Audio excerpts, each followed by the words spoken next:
For more stories like these, go to www.social-tv.co.za, subscribe to us on YouTube, and follow us on our social mediums.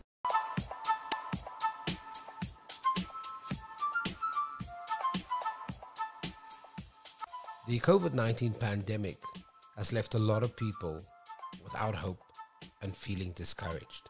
In the light of this, 3 South Africans, Leslie, Sandy, and Dawn, decided to use their partnership for good and develop a collection of stories called Hope Stories. What makes this astounding is that this book was written and published within 5 months, and it focuses on hope, love, courage, resilience, and positivity. Today in our social newscast, we speak to one of the co-authors, Dawn Nathan Jones. You're listening to our social newscast with me, Sam Marshall, brought to you by www.social-tv.co.za. So Dawn, I think the obvious question is hope stories. It comes at a time in the South African landscape when hope and a future is on the minds of every citizen, not only in South Africa, on the continent and globally. What was the inspiration behind this book? So Sam, for us, over the time of the pandemic, and obviously we're still in that time right now, there was so much uncertainty, not only in South Africa, but globally too, as you rightly said. And as entrepreneurs, I mean, we'd also felt the effects that it had had on our business. And myself and my 2 partners had this incredible year planned for our business, where we had, just signed up massive deals to do large-scale interventions, where we actually run programs for entrepreneurs, training, workshops, masterclasses for entrepreneurs.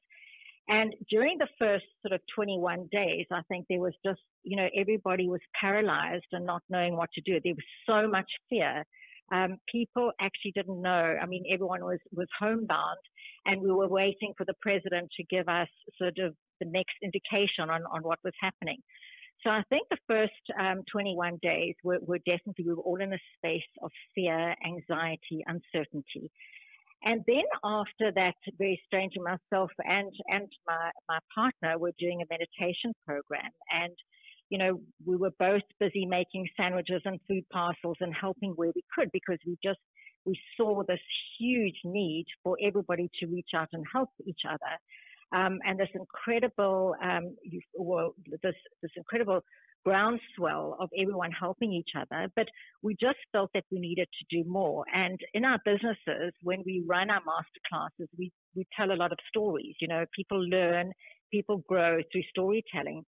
And Les, my partner, phoned me the one morning and said, Dawn, we've got to do something. We've got to help small businesses. We've got to actually reach out and do more. And she came up with the idea of maybe documenting these stories. I don't even think at that stage the book was the idea, but how do we document these stories so that in the future we have some sort of memory that we leave the next generation, some sort of legacy, because everybody always says, where were you during 9/11? Where were you when Mandela died? Where were you when Mandela was set free? And we just felt that we needed to tell the story, because this was unprecedented times. This was over a long period of time. It wasn't just one event.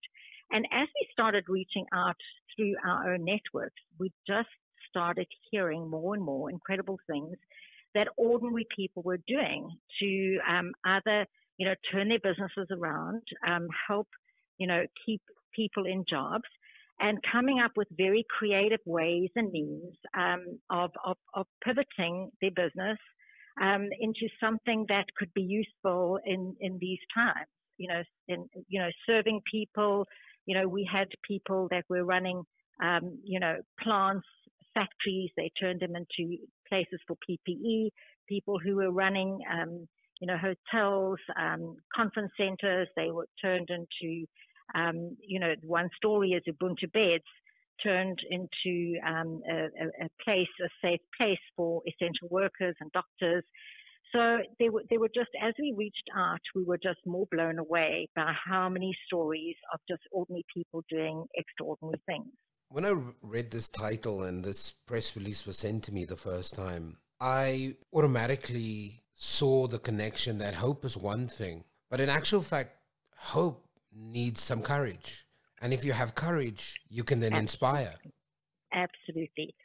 So I think hope comes from a position where you are in a position where you're uncertain or you're fearful. So the opposite of that is hope.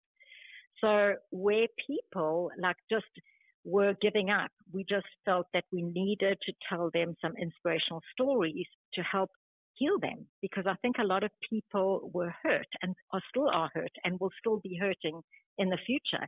And how could we help these people? How could we give them some inspiration?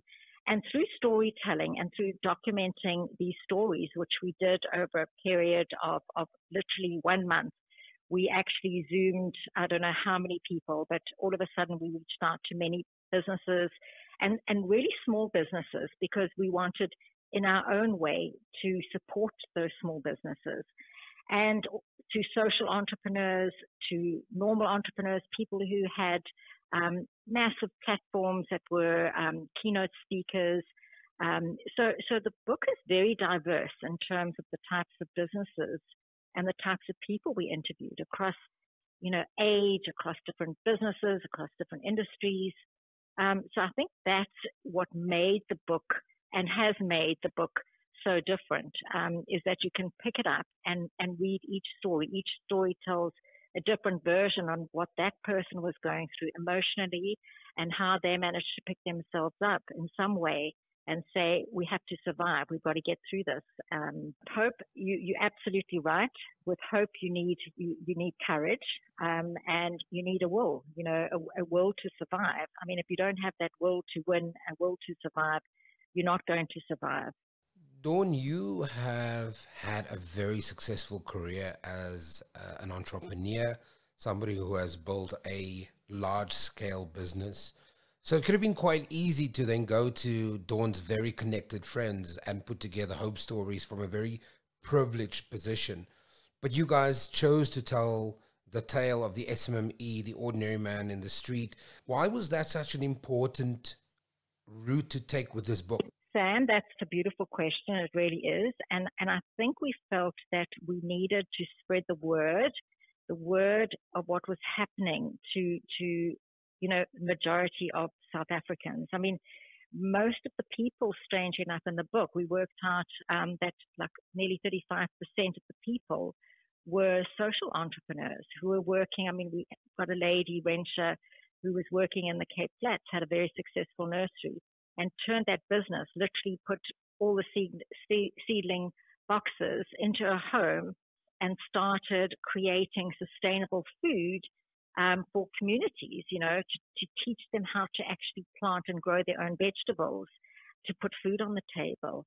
There are just so many stories. The one beautiful story is, the Hope Hospital at the ICC, where they had turned,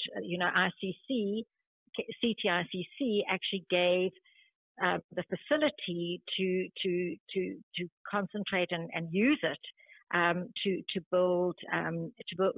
put beds in to cater for the number of people that were overflowing from the hospitals. There's stories in there of Ladles of Life who have produced over 2 million sandwiches. I think it's something like a world record. The incredible story about Angel Network, who they were doing educational programs and feeding schemes into very rural areas and providing basic things like food, blankets, water, clothing to very, very rural areas. And how during COVID they were given a 9 million rand donation by an anonymous donor to actually feed people who found themselves destitute.